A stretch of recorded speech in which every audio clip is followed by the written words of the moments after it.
Alors en se baladant le soir dans le village de Santa Catalina, en fait on s'aperçoit qu'il y a plein de maisons à l'abandon. Ça fait peur à voir quoi. Il y en a de partout. C'est presque un village à l'abandon quoi.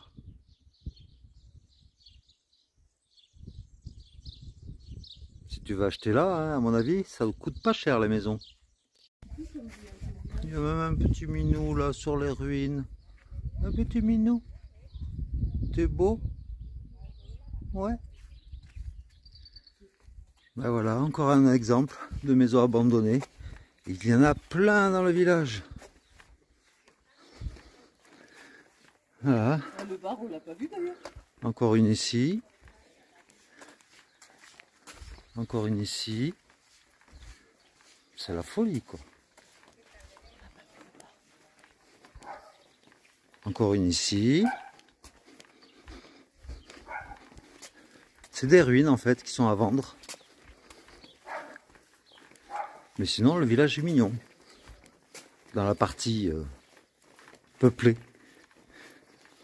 Salut! Bienvenue pour cette nouvelle vidéo. Jour 63. Nous quittons le village de Santa Catalina.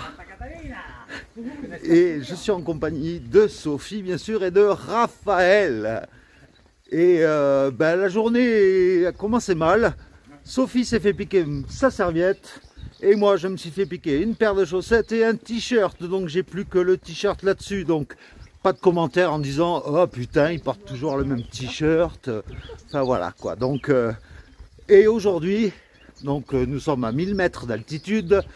Et nous allons monter au point culminant de tout le Camino et le GR65. Nous allons monter à 1490 mètres à la Cruz del Ferro. Et là, il y a une petite coutume qui se fait à la Cruz del Ferro. Et puis, je te raconterai un peu l'histoire de cette croix de fer. Donc, eh bien, c'est parti. Il est 7 h du matin. On s'améliore un peu plus tous les jours et le ciel est bleu, les oiseaux chantent, donc tout devrait bien se passer. Hein, pour le vol, c'est que du matériel. Voilà, nous on va bien, c'est le principal. Allez, let's go! Bon, ben, je pense qu'au loin, tu commences à voir quand même les montagnes qu'on va se taper, je pense, aujourd'hui. Oh, on va monter de 500 mètres d'altitude, c'est pas énorme non plus, hein. Mais bon, voilà, ça se profile à l'horizon. Et j'en profite aussi pour te présenter le dénivelé du jour avec deux étapes coupées en deux. Donc la montée et la descente. Ben voilà, comme tu peux le voir, hein, on a de plus en plus d'arbres autour de nous. Qu'est-ce que c'est agréable. Et en plus de ça, eh bien, je suis en train de marcher avec ma batterie externe pour finir de charger mon téléphone parce que cette nuit il y avait 2 prises pour tout le monde et du coup je pouvais pas charger mon téléphone à la prise de courant, donc je l'ai chargé à ma batterie. Sauf que cette nuit la batterie, je sais pas ce qu'elle a fait, elle n'a pas chargé mon téléphone entièrement. Donc là je suis branché sur un fil. Je suis un peu à la Robocop là, avec le fil de mon téléphone relié à la batterie. Ah, c'est pas facile le chemin. Allez, on va dire 250 km avant Saint-Jacques-de-Compostelle. Regarde au fond, il y a des petits tipis. Et puis, eh bien, les montagnes se rapprochent de plus en plus. Et là, nous arrivons dans le dernier village avant vraiment la grosse montée. C'est le village de El Ganso. Donc, c'est maintenant que les choses sérieuses vont commencer.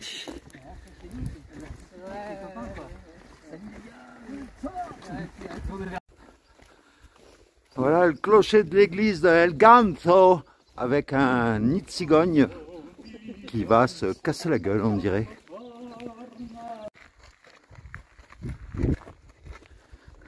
On s'approche maintenant, on quitte le village et on se rapproche des montagnes.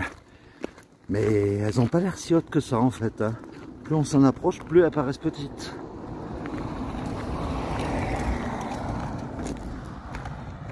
C'est pas comme si j'allais chez des amis, on est exactement dans une pièce.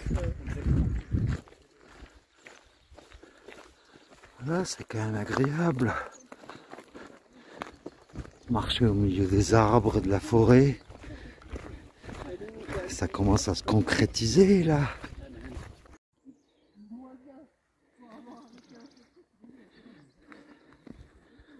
Voilà. Ça commence à grimper. Tout doucement mais sûrement là.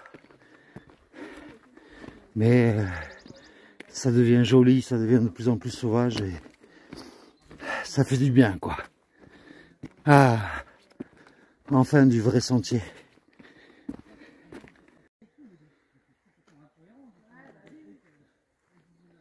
Voilà, plein de petites croix faites avec des brindilles sur un grillage le long du chemin. Dans cette petite forêt. Ah, on se croirait en France là d'un coup. Quand on était dans le Massif central, on est entouré de chênes. Ça c'est cool. Rabanal del Camino. Le dernier village avant la méga grosse montée. Là on va se poser je pense pour recharger un peu les batteries et puis après on va attaquer. Bah du coup Rabanal ça fait un tout petit village de montagne en fait. C'est très joli. Puis voilà, là on se ravitaille.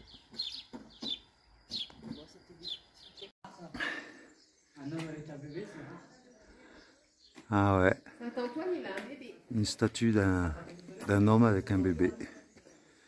Et c'est l'église de Rabanal del Camino. Une autre église en haut de Rabanal. Avec un cadran. Voilà, on commence à avoir des magnifiques paysages. Avec des éoliennes au loin. Mais voilà. C'est pour ça que on a souffert pendant des centaines de kilomètres à travers la Meseta. Mais voilà la récompense quoi. On se retrouve enfin dans un paysage vallonné avec du relief, des montées, des descentes. Et puis là ça devient beaucoup plus boisé donc c'est déjà beaucoup plus beau quoi. Et puis on retrouve des petits sentiers, pas des autoroutes à pèlerins comme au début quoi. Voilà, c'est tout simplement eh bien très beau quoi.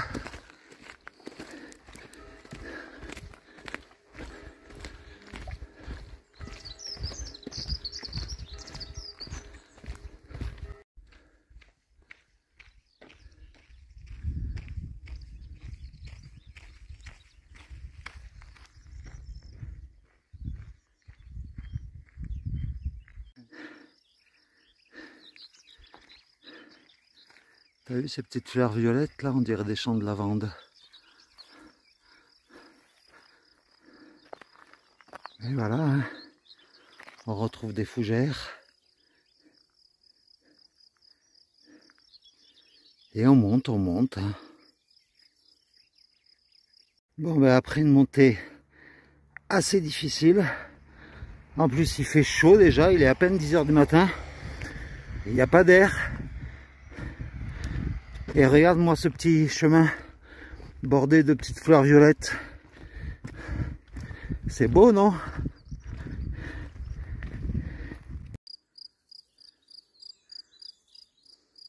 Une petite aire pour se poser.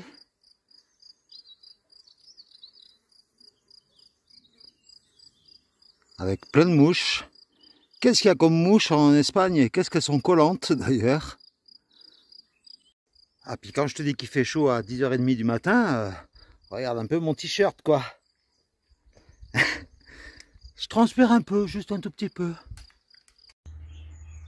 Puis regarde-moi un peu ces petits sentiers avec ces fougères là dans la forêt. Là on est enfin à l'ombre, ça fait du bien. Mais là la montée raide en pleine chaleur, en plein soleil, ça faisait mal. Mais là c'est agréable. Ah, je dois t'avouer quelque chose aujourd'hui. C'est que jusqu'à maintenant dans les montées ça allait. Mais là je ne sais pas si c'est parce que les montées sont vraiment raides et qu'il fait hyper chaud. Aujourd'hui j'ai du mal quoi. Enfin, je pense avoir passé le plus dur, mais ça grimpe encore, hein. Je te le dis, regarde un peu d'ailleurs. Et mine de rien, regarde un peu au fond. On a grimpé pas mal, hein. Moi j'adore ce mélange de couleurs. Ça se marie bien en plus, le jaune et le violet.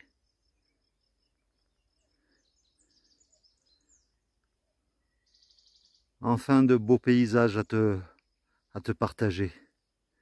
Je suis content.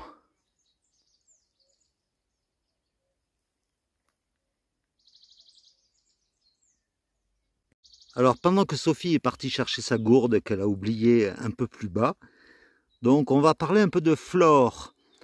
Alors voilà, d'abord une première fleur à clochette rose, très jolie. Des petites fleurs blanches. Des petites fleurs jaunes, on dirait des boutons d'or. Et puis ces fleurs violettes là que l'on voit au loin, de loin on dirait de la lavande. Très jolie aussi. Et puis ces petites fleurs en bouton violet également. Enfin la flore est très diverse ici.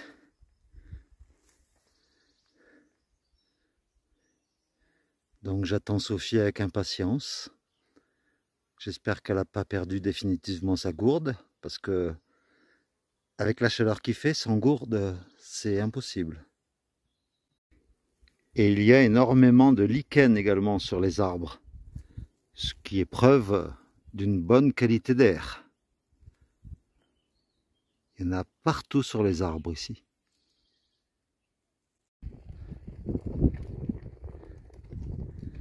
Plus on monte et plus on voit au loin. C'est top.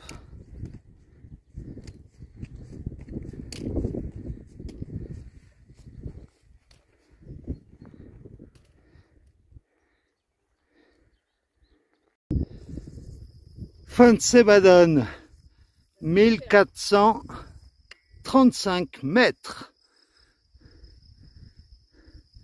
Bon là on voit pas trop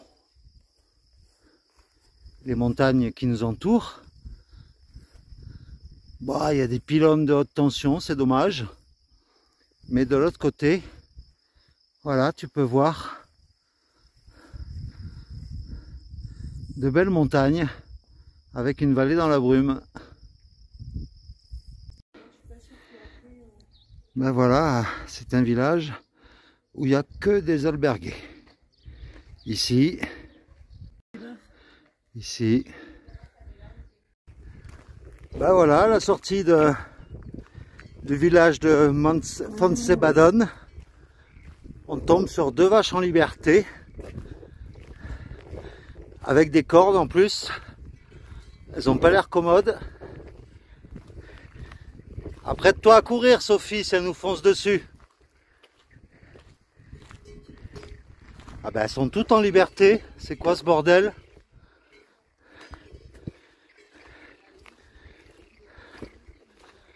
Ça alors? Ben, c'est pas les Pyrénées où il y avait des potchocs en liberté. Là, on a droit aux vaches en liberté. C'est marrant.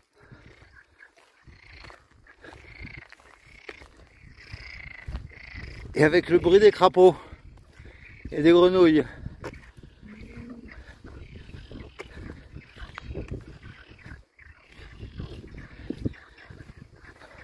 Je te laisse savourer quand même.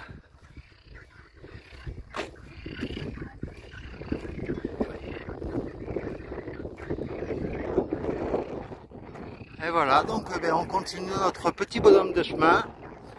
Nous sommes actuellement en 1430 mètres d'altitude et la Cruz de Ferro est à 1,9 km. Là où nous serons à 1495 mètres, mais ça ne sera pas le maximum. Puis là, nous tombons sur une ruine. Alors, on dirait une ruine d'église, mais je ne pense pas. Et donc, le chemin continue là. Il y a une petite grimpette. Donc voilà, on grimpe. Comme tu peux le voir, il y a Fontsebadon en contrebas. Et même si c'est un peu brumeux, c'est quand même joli quoi. Avoue-le. Allez, dis-le.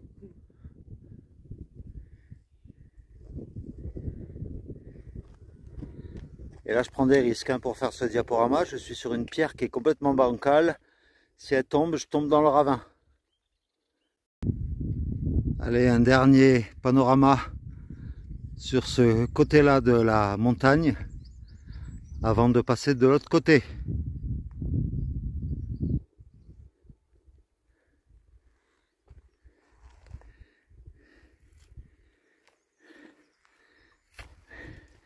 Et toujours accompagné de ces petites ces petites fleurs violettes et jaunes.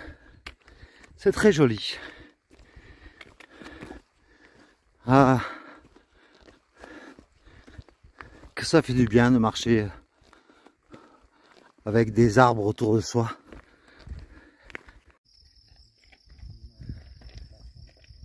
Et voilà, enfin, nous voilà arrivés à la Cruz de Ferro, à 1495 mètres d'altitude. C'est un point symbolique. Et voilà, il y a plein de galets, il y a plein de messages écrits. Et en fait, je vais t'expliquer, grâce à Sophie, je vais t'expliquer la symbolique de la Cruz de Ferro. Mais je veux juste te montrer les messages que les gens laissent, quoi. Voilà, il y a plein de messages, plein de souvenirs, plein de... Voilà, plein de gris-gris laissés sur la croix. Alors à la Cruz de Ferro, il y a un truc important. C'est une symbolique, c'est que tu déposes un caillou. Et ce caillou-là, normalement, tu y inscris tout ce qui peut te tracasser dans la vie, tous les problèmes que tu peux avoir et que tu laisses, grâce à ce symbole de la pierre, que tu laisses au pied de la Cruz de Ferro. Et moi j'ai inscrit des choses et je vais les laisser là, quoi. Voilà.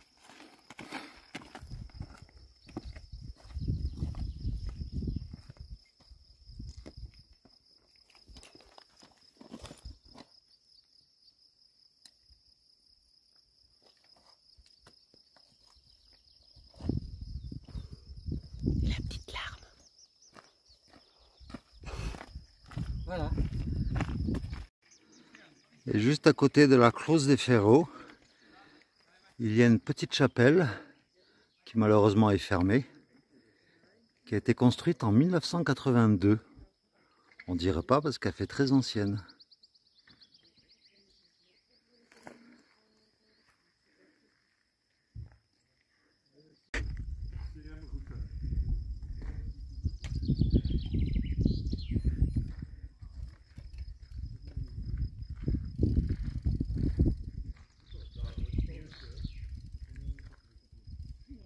Ah, j'ai oublié de préciser que le caillou que je viens de déposer à la Cruz de Ferro, eh bien, je l'ai dans mon sac depuis le Puy-en-Velay. Je l'avais trouvé à Cahors, au bord du Lot. Et je me sens plus léger de 300 grammes, plus léger également de ce que j'y ai déposé, quoi.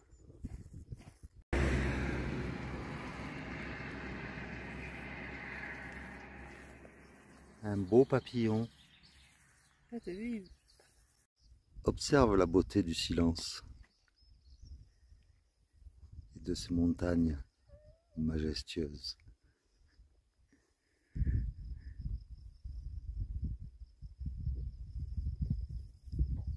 Quand on t'a avalé, Sophie. Tu pourrais boire en silence. Merde, il y a quand même un beau silence à observer. Ben Sophie, qu'est-ce que tu fais par terre? Elle est complètement bourrée, la pauvre fille. Non mais il faut que tu arrêtes la bière à midi. Hein. Non mais là je filme en plus. Hein, et ça va passer sur tout le réseau. Regarde, non mais t'es vraiment une honte. Regarde-moi ça, la poivrotte. Elle tient même plus debout sur le chemin. Oh, tu me fais honte. Tiens, je préfère montrer les beaux paysages.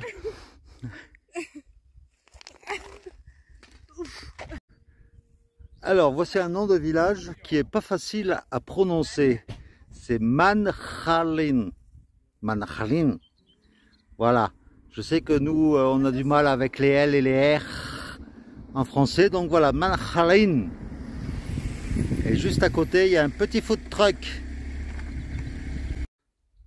En bord de chemin, on tombe sur le Centro d'Interpretación Templaria Medieval.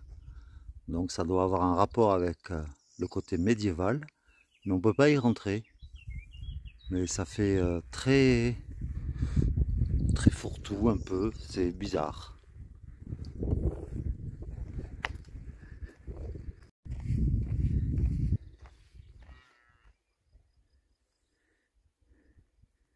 Qu'est-ce que c'est beau et qu'est-ce que c'est calme quand Sophie se casse pas la gueule par terre.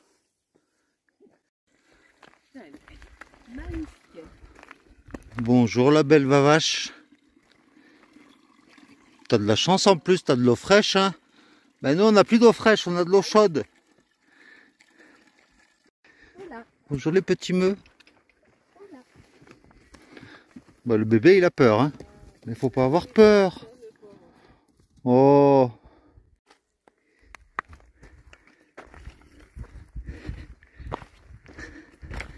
Qu'est-ce que c'est beau ce petit chemin. Avec toutes ces fleurs. Ah. Une belle étape aujourd'hui. Ah oui, un petit conseil aussi. Entre Santa Catalina, par où on est parti ce matin, et là où nous arrivons cet après-midi, c'est-à-dire après la Cruz de Ferro et tout ça, même après le village que je t'ai montré juste avant, il n'y a pas un seul point d'eau. Donc, un conseil, prends suffisamment d'eau. J'ai de la transpiration dans les yeux, c'est horrible. Parce que ici, là, on commence à manquer d'eau. Sérieusement. Et encore, heureusement que Sophie a acheté 1,5 litre dans une épicerie. Mais sinon, il n'y a aucune fontaine sur plus de 25 km, quoi. Ah, les sentiers de montagne, là, aujourd'hui, ça change des grands sentiers larges que l'on a pu connaître ces dernières semaines. Là, c'est des petits sentiers tout étroits. Eh ben, c'est quand même mieux, quoi, je trouve. Même si c'est un peu plus chaotique, mais c'est... Moi, je préfère. Hein. Eh bien, moi qui croyais que la Cruz de Ferro était le point culminant de tout le chemin, eh bien non, puisque sur Gronze, j'ai vu que le chemin passait 3-4 km après la Cruz de Ferro sur un autre point qui est 10 mètres plus haut, à 1505 mètres d'altitude. Et là, je pense qu'on y est. Et est-ce que tu veux vraiment voir ce que je vois là devant moi? Hein? Eh bien, si tu veux le voir, tu mets un petit pouce en l'air à la vidéo. Et puis après, eh bien, je te laisse le temps de le mettre, le petit pouce en l'air. Hein?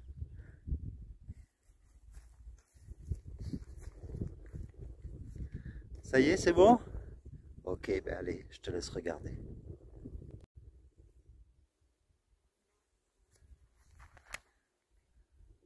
Alors, même si c'est brumeux, je pense que tu arrives quand même à distinguer les montagnes qu'il y a derrière celles qu'on voit en premier plan.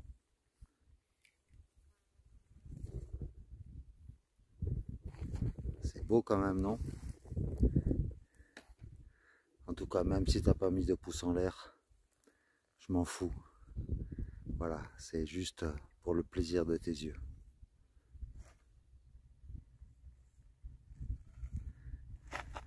Voilà, le plaisir de tes yeux, c'est aussi Sophie. Voilà, et là maintenant nous amorçons la descente vers El Asobo, le premier village dans la descente. Mais comme tu peux le voir, le terrain, le chemin n'est pas facile du tout. Il faut vraiment regarder où tu mets les pieds, hein, parce que c'est très accidenté. Et vu que je t'aime beaucoup, eh bien je t'offre un nouveau point de vue, à quelques mètres de là où on était tout à l'heure. Bon, c'est vraiment dommage que ce soit brumeux au fond là-bas, mais je pense qu'on y verrait vachement loin de là. Mais j'espère que tu arrives quand même à distinguer quelque chose. Mais voilà quoi.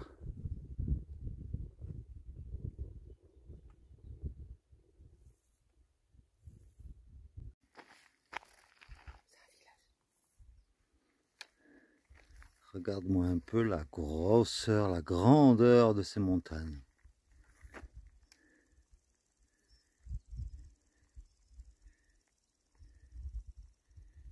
Et voilà, et le Camino il est toujours là, au milieu des petites fleurs jaunes et violettes. Bon ben décidément aujourd'hui, c'est la vidéo pour en prendre plein les yeux, malgré la brume. Et là, au contour en fait, on fait des zigzags au milieu des montagnes, tout en redescendant tout doucement. Et là, on est face à une nouvelle vallée. Il y a des vallées partout et des vues impressionnantes de partout. Donc, je ne vais pas faire durer le suspense plus longtemps. Quoique j'aimerais bien, parce que je suis un peu sadique. Mais non, je te le montre tout de suite.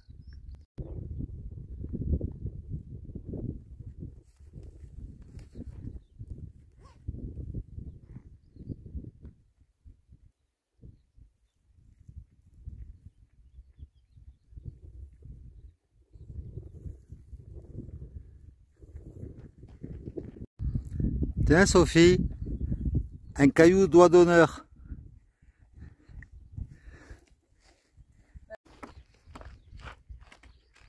Et voici une vue générale de notre destination finale, le village de El Acebo de San Miguel. Eh bien, je peux dire que El Acebo, c'est beau. Ouais, bon. Là, c'est beau. Ça ne fait rire personne apparemment. Ok. Ah, nous voilà enfin arrivés. Tu sais pourquoi je rigole? Parce que ça fait 3 fois que je fais la prise parce que je ne me rappelle pas du nom du village. Donc nous voilà enfin arrivés à El Acebo de San Miguel. Voilà, j'y suis arrivé. Et avec le magnifique panorama qui est derrière moi, on a trouvé une alberguée sans réservation. Donc c'est nickel. Et je voudrais juste passer un petit bonjour à Riku, le baroudeur. Voilà, c'est quelqu'un avec qui je discute depuis un bon moment et c'est un chic type. Donc voilà, salut à toi Riku. Ah, et la vidéo d'aujourd'hui que j'ai appelée un poids en moins, c'est à la fois le poids en moins de tout ce que j'ai déposé au pied de la Cruz de Ferro et c'est également un poids en moins par rapport au vol de mon t-shirt et de ma paire de chaussettes, de la serviette de Sophie et de la gourde qu'elle a perdue ce matin également. Donc tout cela, ben, ça fait des poids en moins. Voilà, on se balade un peu dans les rues de El Acebo. Ben, toutes les maisons sont en pierre multicolore et c'est très joli. En plus, tu as des géraniums au balcon. Ça fait très chalet, hein, tous ces balcons en bois. Comme ça, c'est... Alors ça fait vraiment village de montagne, quoi. Carrément, c'est très joli. Et ouais, comme tu as pu le voir, j'ai remis ma casquette. C'est pour le repos du soir. Et puis, vu que je sais qu'il y en a certains d'entre vous qui aiment bien la casquette, donc voilà, je la mettrai de temps en temps comme ça le soir, tranquillement quand je serai relax. Et bien voilà, tu vois, comme tu peux le voir derrière moi, c'est dans les rues de El Acebo de Juan Miguel que je vais te laisser pour aujourd'hui. Alors il faut savoir qu'aujourd'hui on a traversé la vallée Albierzo. Voilà, c'est une des vallées des chaînes de montagnes environnantes qu'on a traversées aujourd'hui. Demain on continuera notre descente. Là on est encore à 1200 mètres d'altitude, mine de rien. Et on redescendra à 600 mètres quand même. Donc il y a encore une belle descente en perspective. En tout cas, je suis épuisé parce que je fais souffler, parce que dans le montage, dans le village, ça monte un peu. Enfin voilà.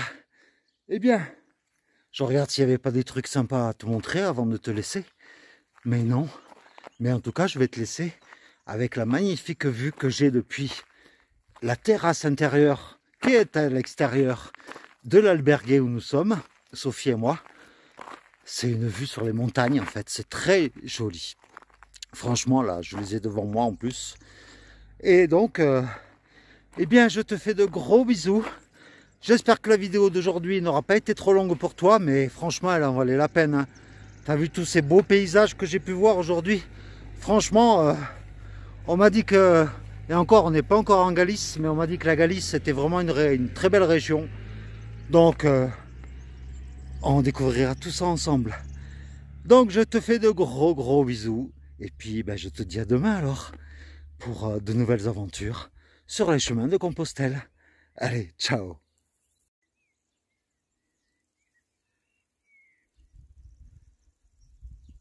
Regarde, si tu regardes bien, il y a 5 couches de montagnes. Celle en premier plan, second plan, troisième plan, quatrième plan, où il y a les éoliennes, et cinquième plan au fond. C'est dingue, hein? Un vrai millefeuille de montagne.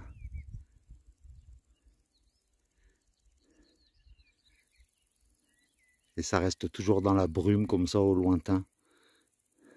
C'est très beau. Allez, bisous à toi.